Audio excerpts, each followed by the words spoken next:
Shalom and welcome to the Middle East Report. In this program today, we'll be discussing what lies behind the success of Israel's startup nation and its innovation.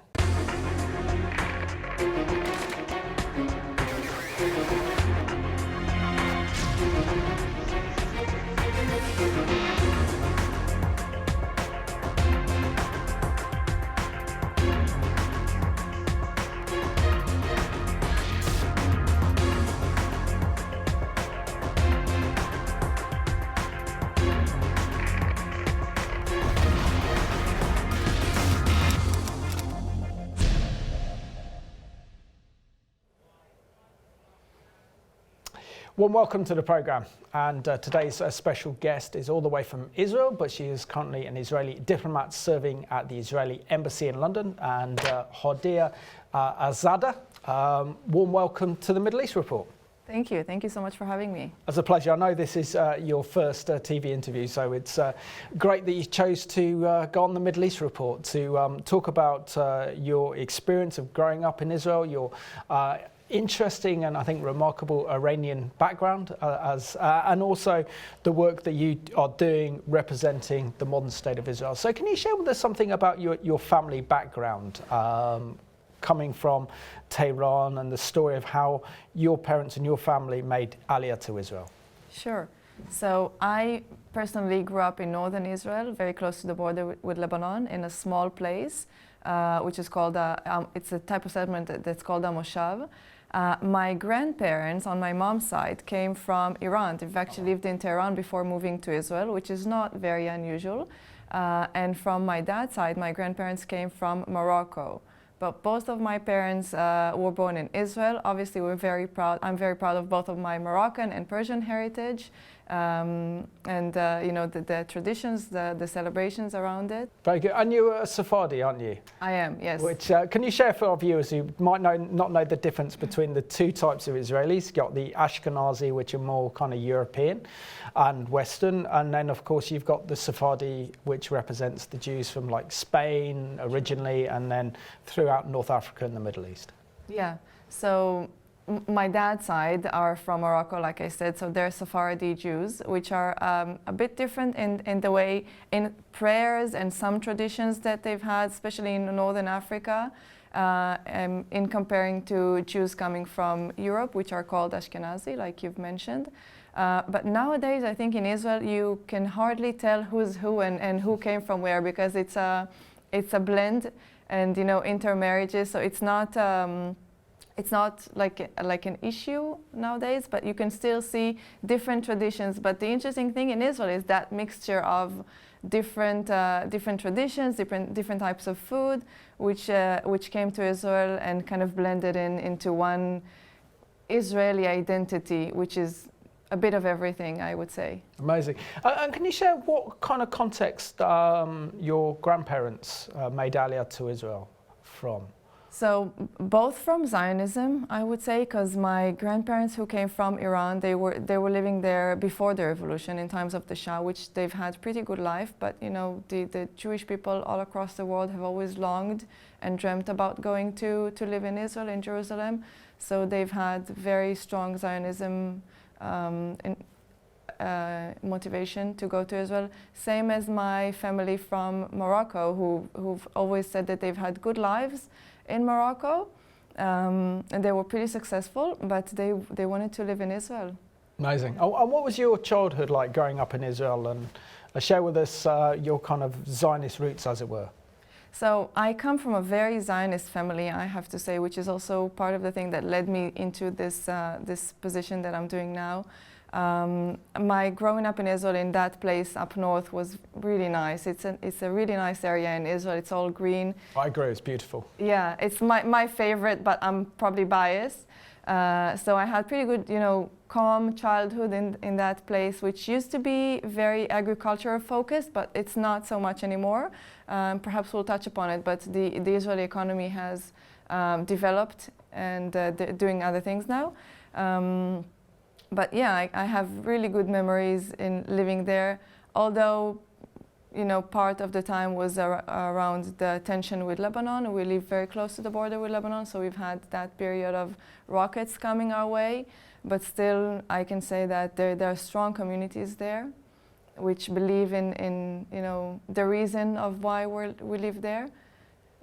So a lot of good memories. Excellent. And what was your time like serving in the IDF, the Israeli Defense Force? Because it's mandatory for everyone in Israel to do their service. It is. So I did 2 years in the IDF, and my role was to be sort of a social worker. I don't know if many people know, but the IDF has a pretty extensive social system because it's mandatory, like you said. There's a realization that some families might need the extra help because they're sending their sons and daughters to the IDF.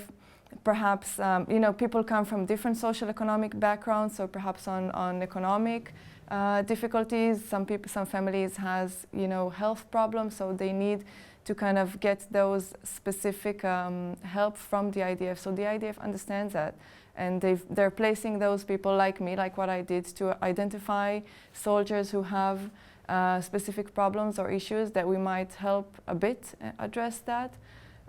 So that was what I did for 2 years. Amazing.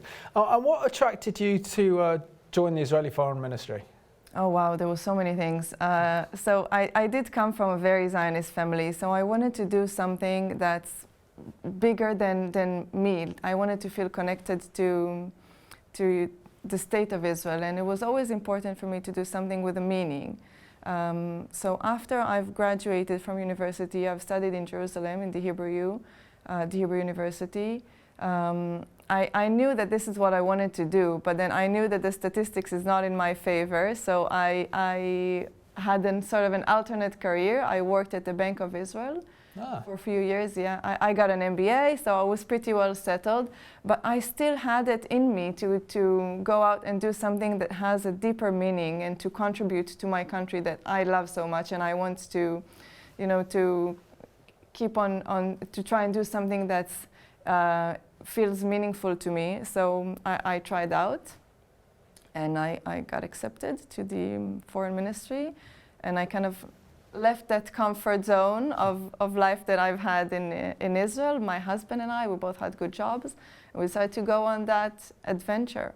Amazing. And your first adventure took you to New Delhi in India, your first diplomatic posting as part of the Department of Public Affairs. So what was your experience of representing the nation of Israel to India? Because we know that India and Israel are very close.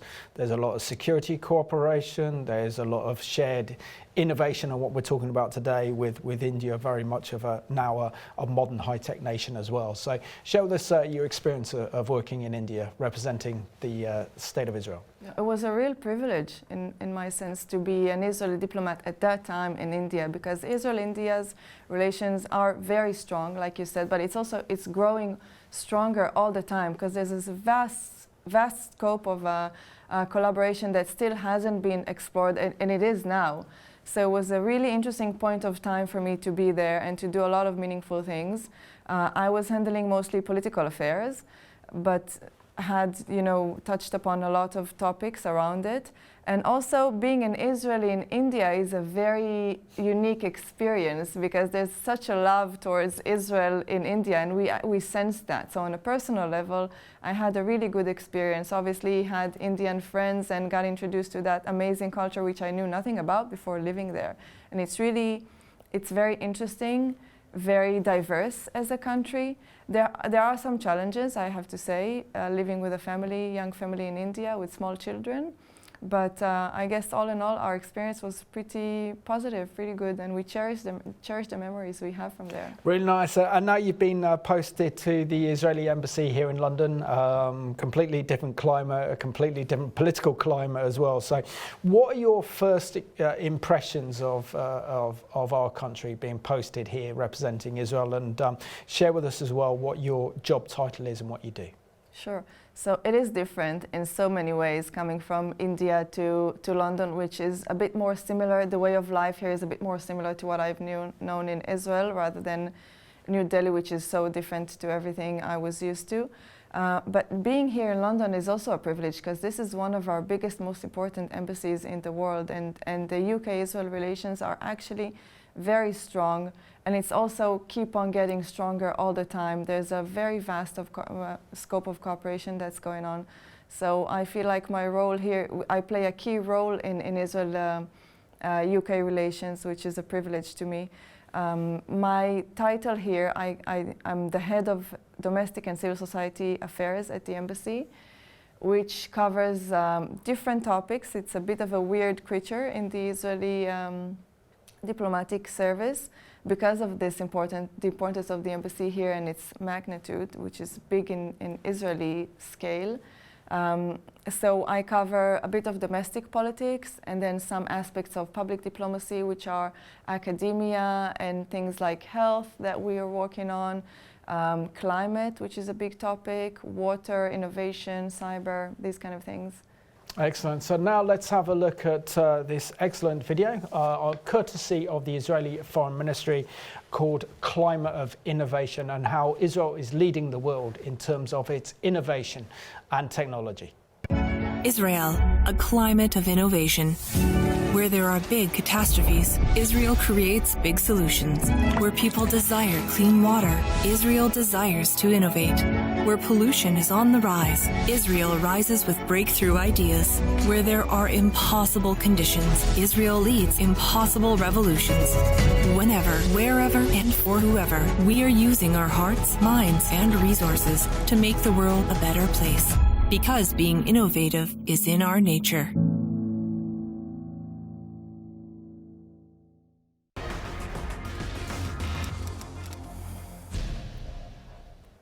And this is what we're going to unpack in this program today. Israel's startup nation, Israel's innovation, and how Israel is changing the world through its development and research and scientific expertise to be a leading light in the world today. Hodaya, many of our viewers watching this program today would have heard of the term startup nation. They would have heard about the success of Israel's innovation and tech sector. But for our viewers, can you just unpack that meaning of what startup nation means for us? Sure. So I think Israel has earned the title startup nation. It has over 9,000 startups. It has the largest amount of startups per capita in the world, which is the second largest only to California, if you separate California from the rest of the UK. It means one startup per 1,400 people. So it's a lot of, it's a very vibrant ecosystem that's going on. And actually, Israel has raised over $7 billion in the past few years in venture capital, which makes which is an evidence of Israel's strong startup ecosystem.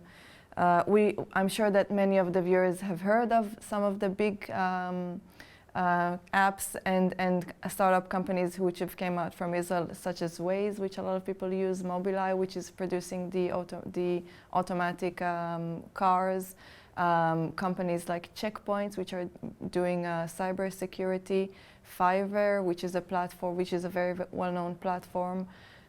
So we've got a lot of these examples that shows that Israel is a startup nation. Yeah. So startup nation effectively means companies that have been set up, doesn't it, Hodaya? So essentially what we mean is companies that have set up and they start particularly in the kind of innovation sector, then they become very popular and then Israel sells them for billions, right?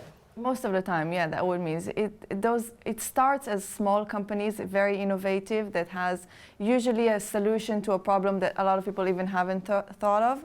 And a lot of the times it would go and get sold to a larger company like Mobileye, which was sold, and Waze also, which got sold.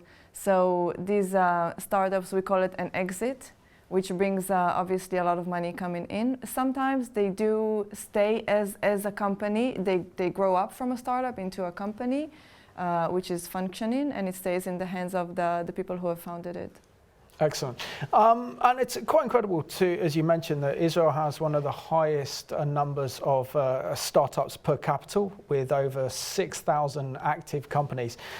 Share with us the reason why the Jewish state in particular has been labelled such a success when it comes to Israel's startup nation.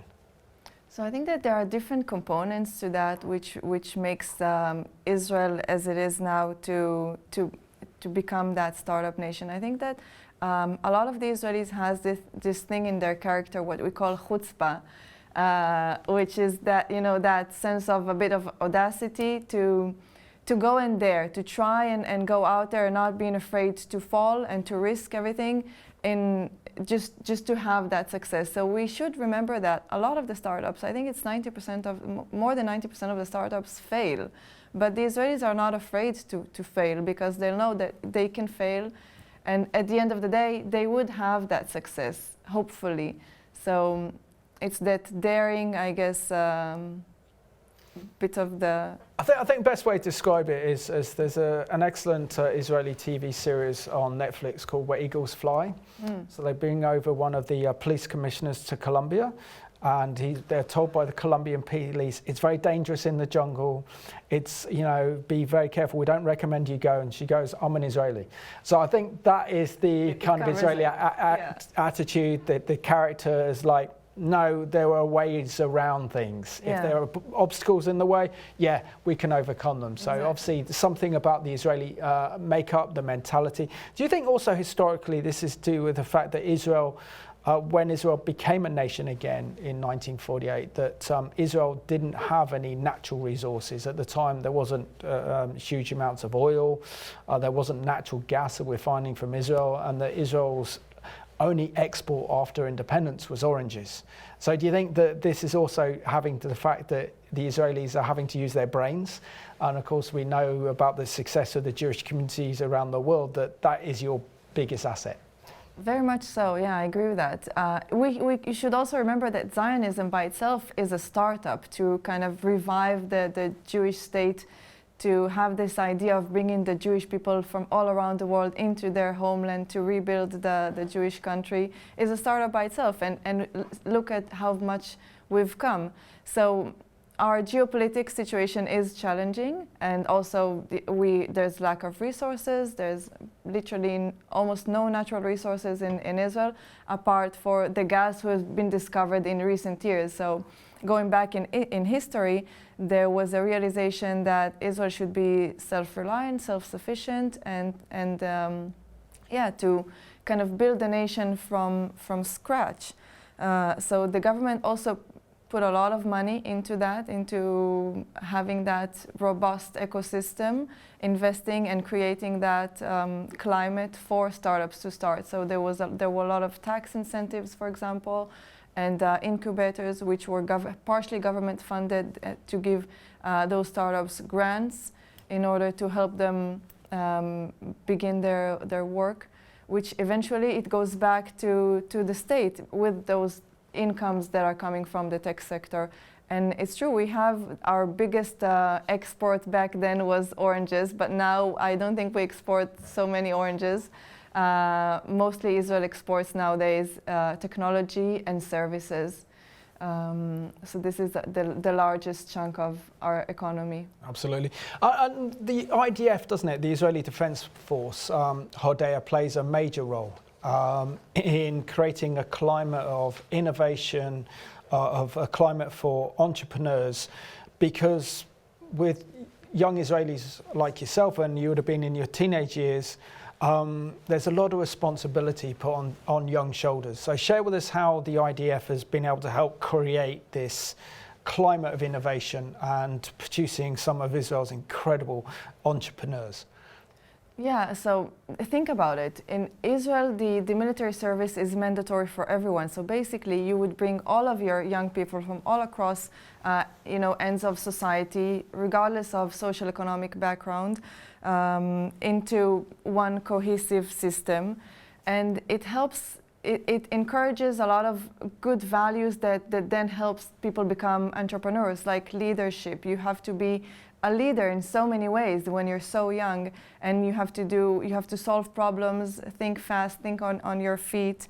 And also we should remember the role that the technological unit play in the IDF, which is a very key role. So the IDF has the option to choose those people from all across who have that technological talent, and to give them instruction and knowledge and tools to work and to do the technological part in the IDF. But then these people who are very young, kids you can say, are going out to the market, to the workforce market, and they're very well thought after by a lot of the companies in Israel because of the experience that they've already acquired in their young age. So they use that after to work in tech companies in Israel, but also to innovate themselves and to be entrepreneurs themselves. So we see that a lot happening, that these people who are coming from the IDF are then going and funding their own startups. And another thing which is interesting is also the network connection, which brings people who would not have known otherwise, because they could come from very different parts of the country, different parts of society, regardless of the background, and they go into those units, the technological units, and they form this sort of network then they can use after when founding a startup. They know a person who has this speciality, which otherwise they would not have known, which helps again bloom that. Amazing. I think that's the best explanation I've heard of the way that the IDF has really helped innovators. Let's have a look now at this excellent CBN news item that talks about how Israel's first patriarchs, we're talking about Abraham, Isaac and Jacob, were actually innovators. A number of believers are uncomfortable mixing the Almighty and money. They point to scriptures such as Matthew 6, verse 24, that decrees you cannot serve both God and money. Entrepreneur John Medved, founder of Our Crowd, begs to differ. He says people, like those at this investor summit, need to examine the innovation and faith displayed by Israel's founding fathers and how that led to wealth. It goes all the way back to Abraham. He was actually quite a successful businessman. He was, they say actually, even in Hebrew, he kaved b'tzon. He was heavy with flock. Whenever you talk about a guy who's like a heavy investor, Abraham was that kind of a person. His son Isaac drilled wells. He was a hydrologist. Okay, when you read the Bible, you realize that he was like Israel's first water expert. And his son, Jacob, was a biotechnologist. Remember what he did with his flocks in terms of changing their colors and stripes, okay, and how to breed them. His son, Joseph, was the mashbir, was this incredible private-public partner guy. He ran all of Egypt, which was the economic powerhouse of the time. So this goes all the way back into our DNA. This is what Israel is supposed to be doing. Medved points out if people will follow these examples, walk in their own giftings, and strive to make the world a better place, God will bless their efforts. As the book of Proverbs puts it, great wealth is in the house of the righteous, and lazy hands make for poverty, but diligent hands bring wealth. Paul Strand, CBN News, Jerusalem.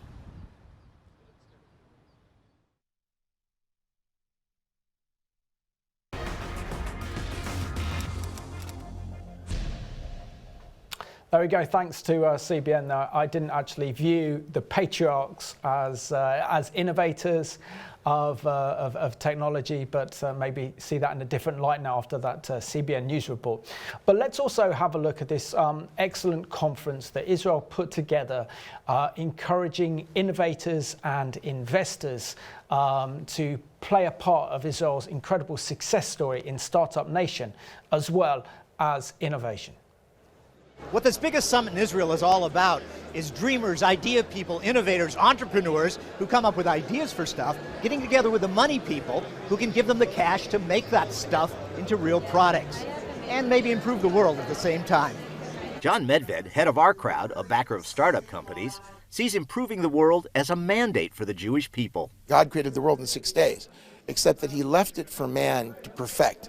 Okay, in other words, it's up to us to join the Almighty and to make things right. And that's sort of like the real agenda item here. That's what we're all talking about. And I hope that together we're going to make some progress. In one of the first eye-catching exhibits after the welcome sculpture sat a personal electric-powered plane that could eventually cut down on gas guzzlers and jammed highways. It's very difficult to own a private aircraft or a helicopter.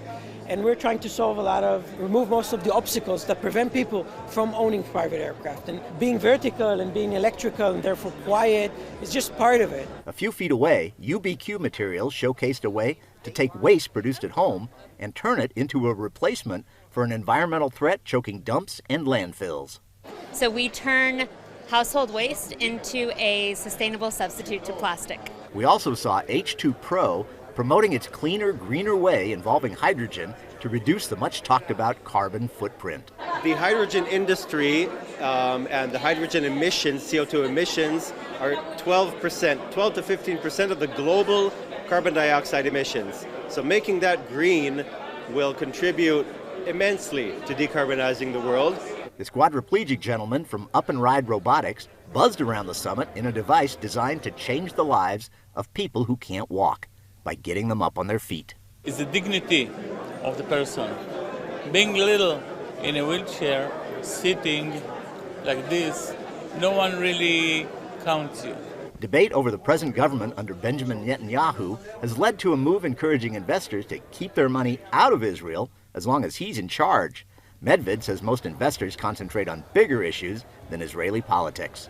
Creativity and the kind of drive that creates startups flourishes in democratic environments. And I think Israel's democracy is healthy. I think there's some, wild people who say things. People are upset and passionate. And I'm not going to hold it against them. We're getting beyond that here at this conference. We're talking about how to fight greenhouse gases, how to clean the world's water supply, how to reforest the trees. I mean, the reality is, and your audience certainly understands this, humanity has to be a partner with God in creation. One new development here is how the Abraham Accords have paved the way for groups of Arabs and Muslims to visit due to better relations between Israel and countries like Morocco and the United Arab Emirates. Investors worldwide flock here because of a continued economic growth, while places like America and Europe are stagnant or slipping into recession.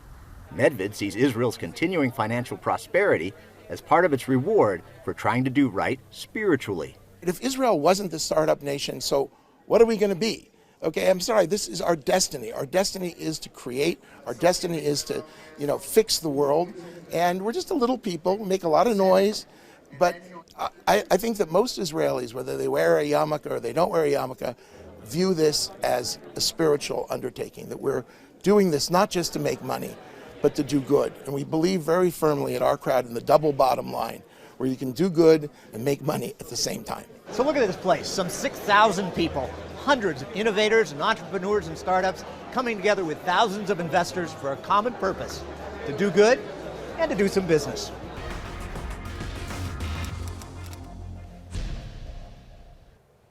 Quite a journey from selling oranges to being now the center and the forefront of the technological revolution that Israel is at the very heart of and is actually leading the world.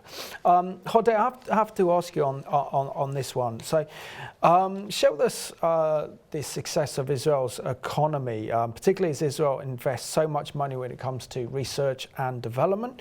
And according to the fact sheet that you sent me, that Israel actually invests 4.9% of its GDP, that's gross domestic product, which is nothing less than astonishing. Share with us why Israel does and can invest so much money into research and development. Yeah, so Israel invested in 2021 4.9% of its GDP in R&D, in research and development, which is the highest number in the OECD, developed countries, yes. So it goes back to the understanding that Israel's economy is based on technology, so it's kind of a cycle that you have to keep on going. And also Israel, being the Jewish state, has a very strong values when it comes to education. Throughout history, the Jewish people has valued education, and this continues to this year. We see that Israel has a lot of workforce that's going into the STEM, science, technology, and innovation, and that just keeps on going. That keeps the cycle of the technology and innovation going in Israel.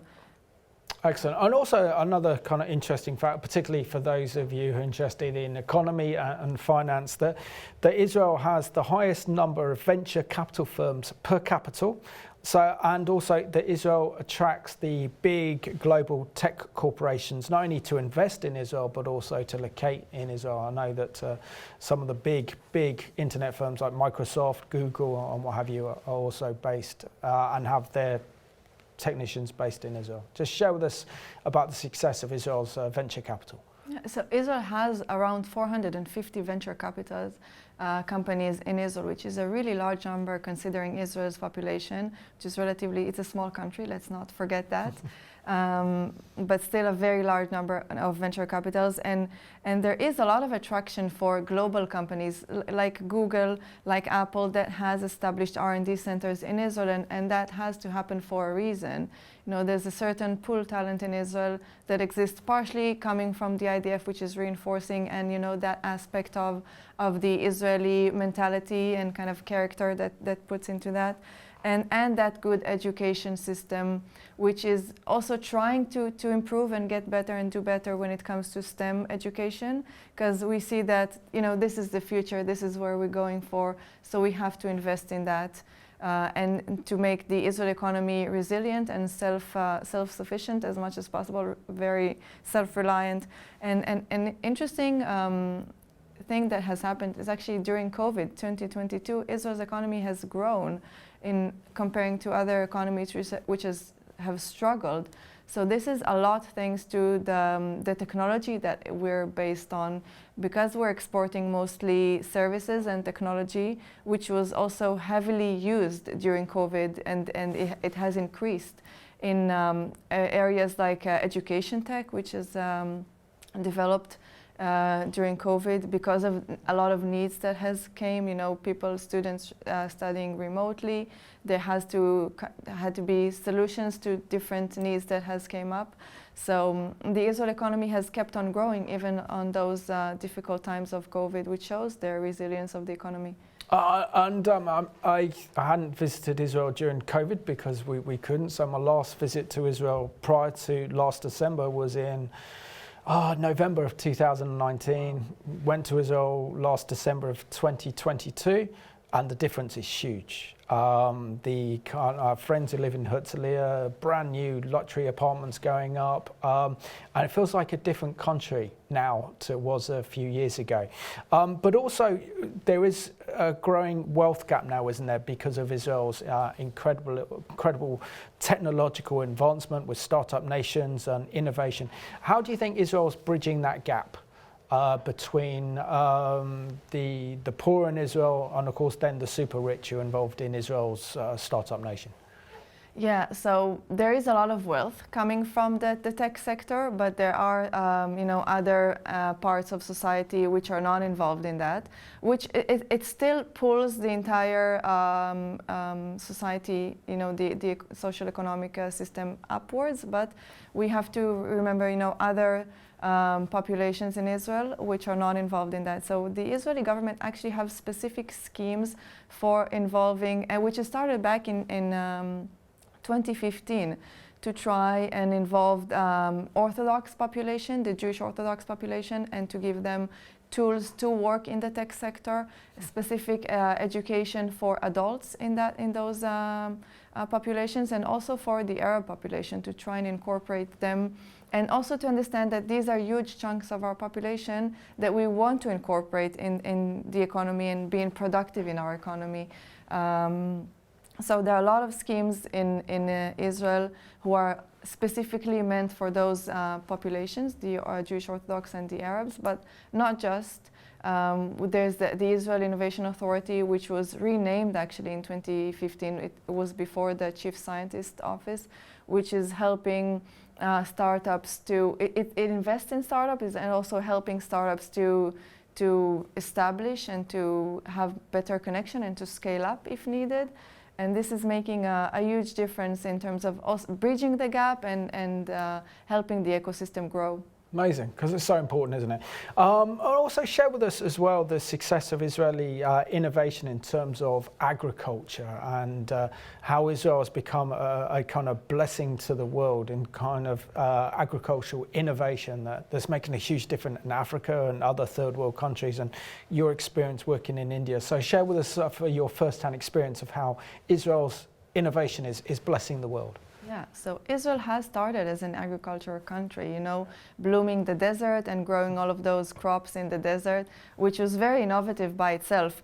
But going forward, when technology kicks in and the climate crisis, which everyone is well aware of, there's an understanding that we have to put efforts and thinking into how do we grow our crops.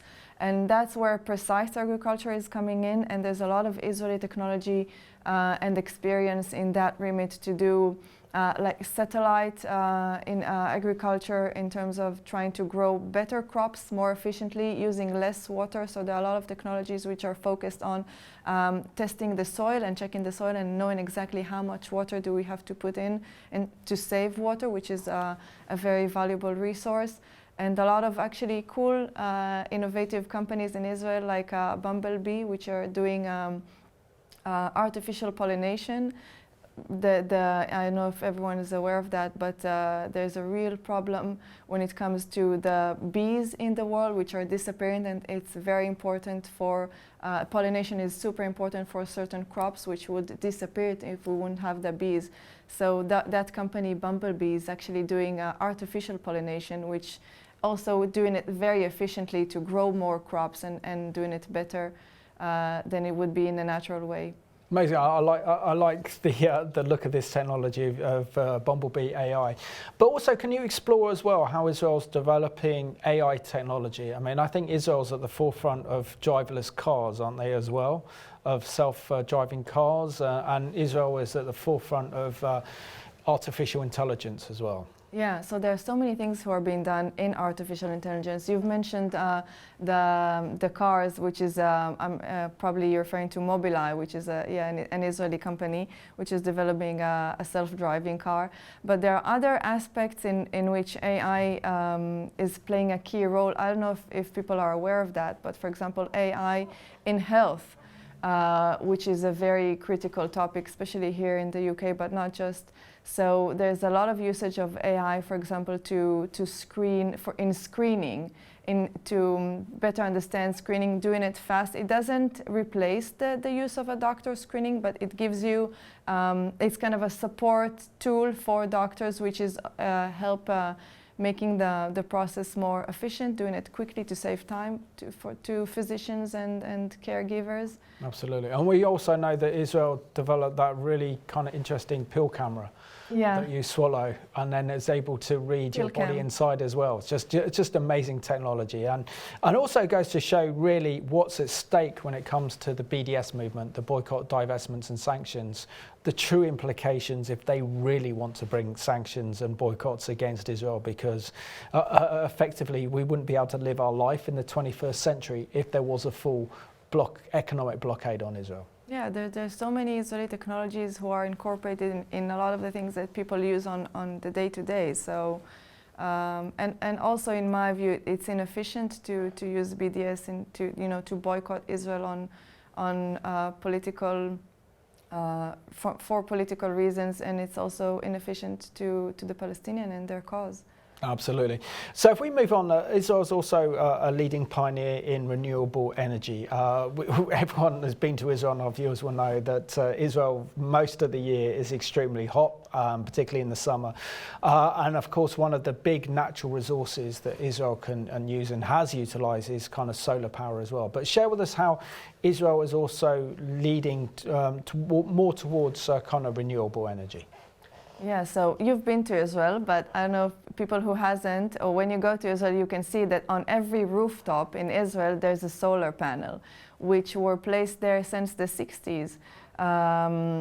Because of the understanding of our geopolitical situation, that we have to be more self-reliant.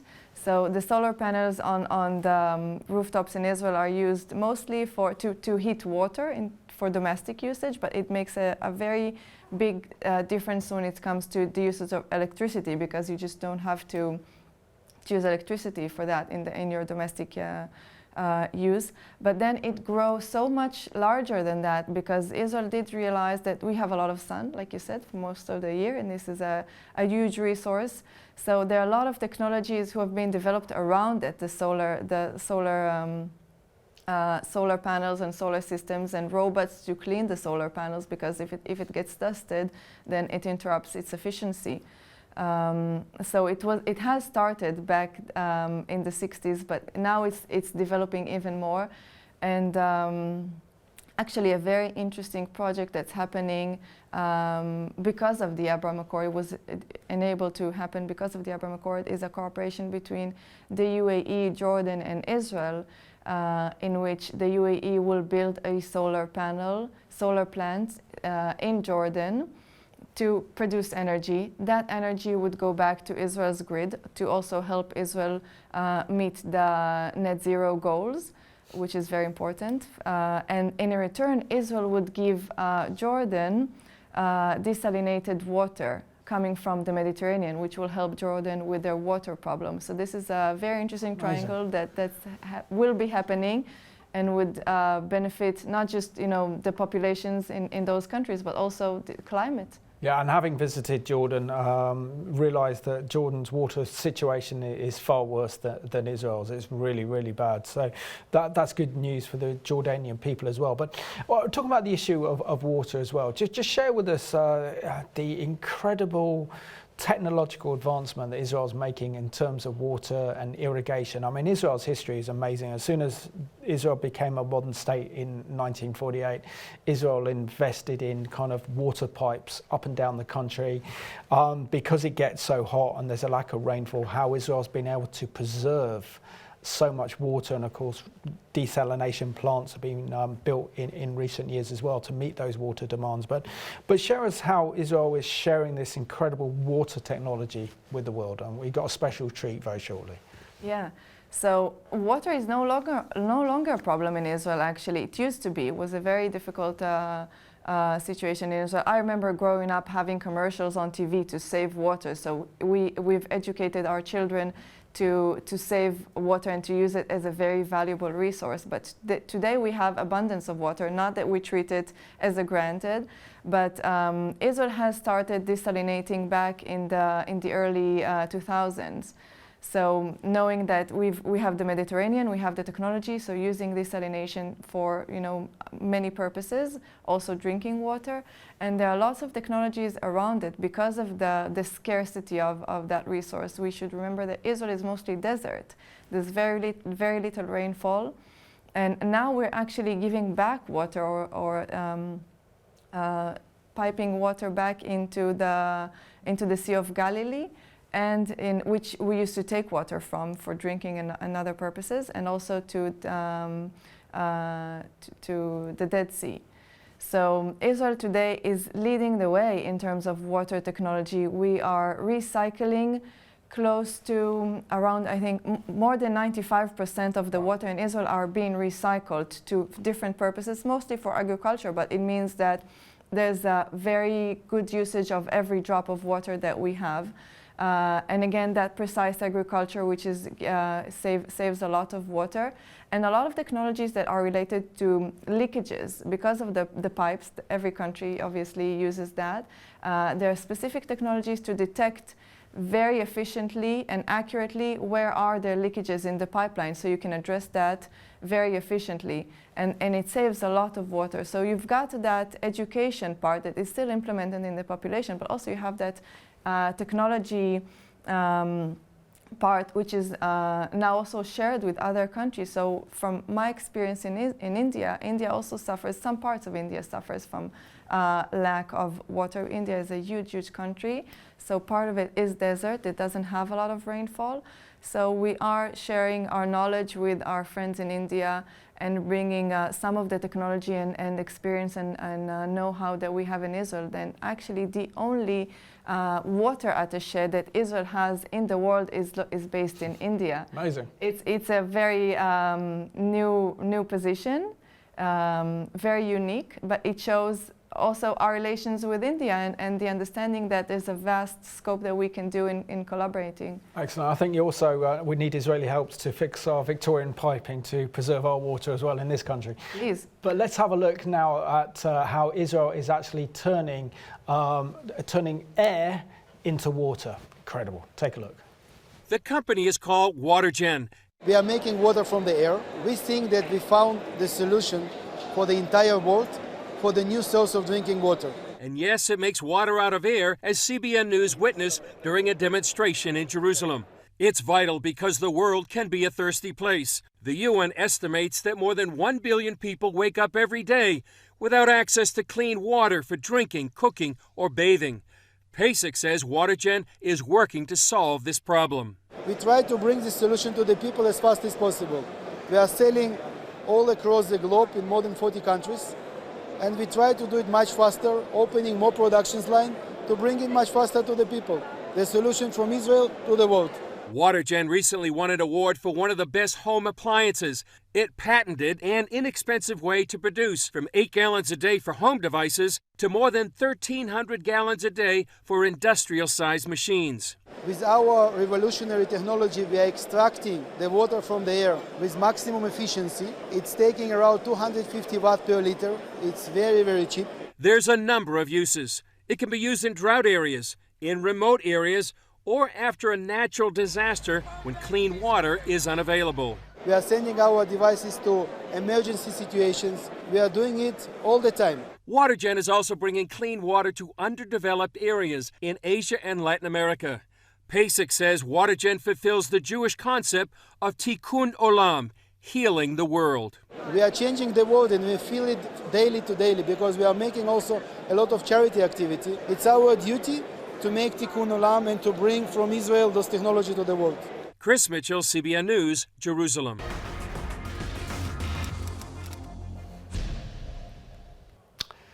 Well, Israel is a blessing unto the nations, as foretold by the Word of God in the Bible, and we can see that clearly with the way that Israel is helping to deal with water crises around the world.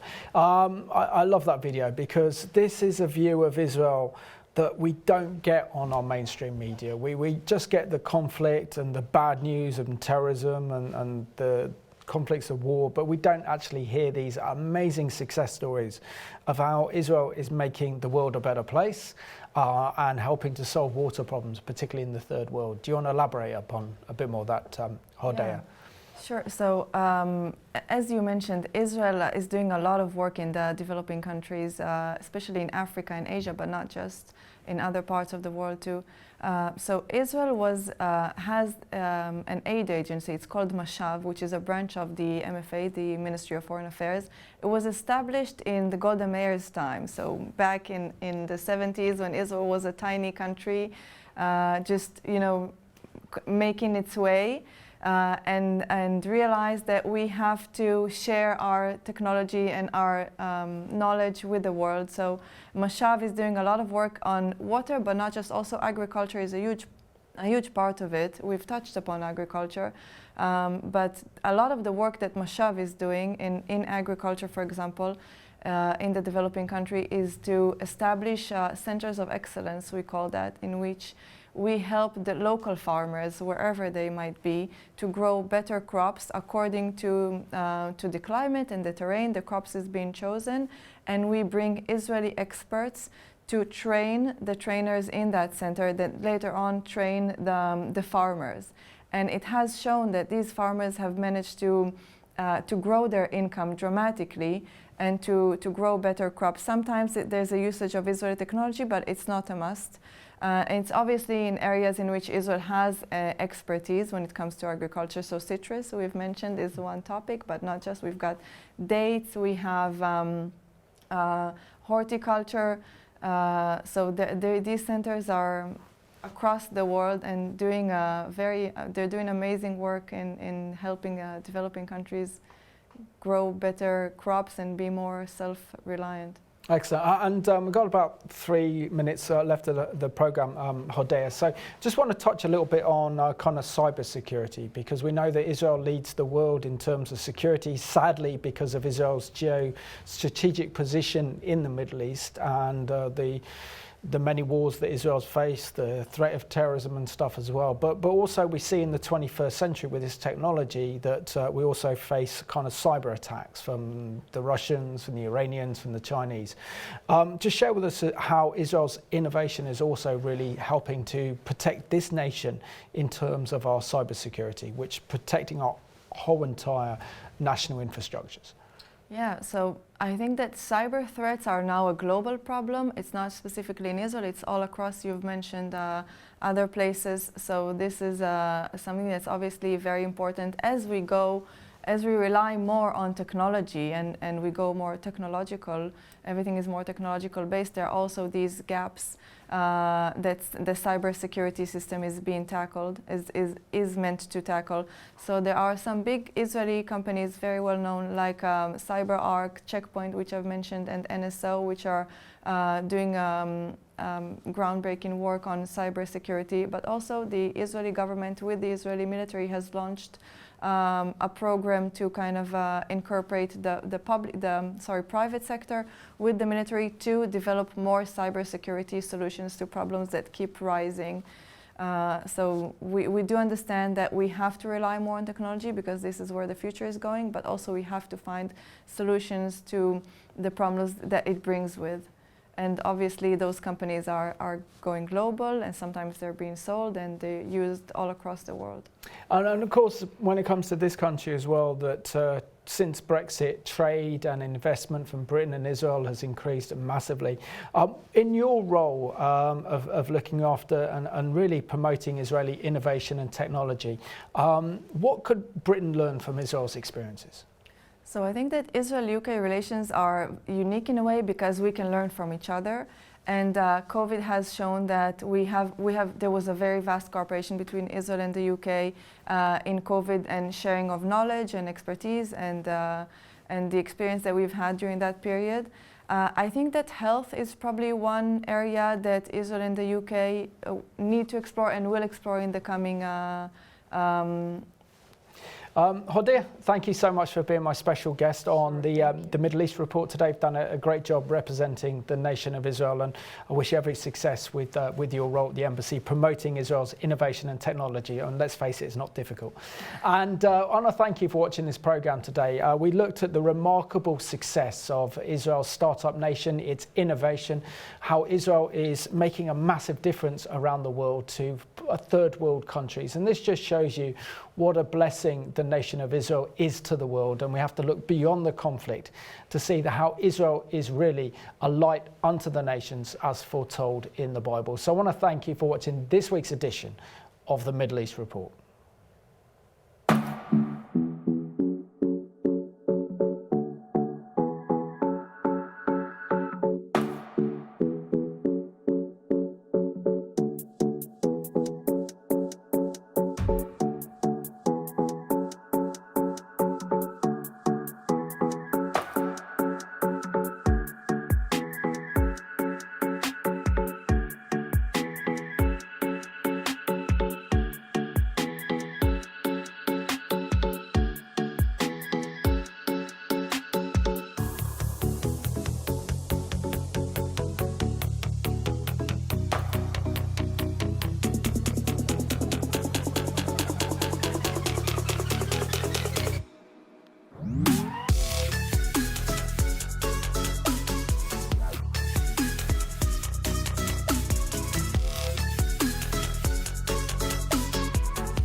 future belongs to those who innovate.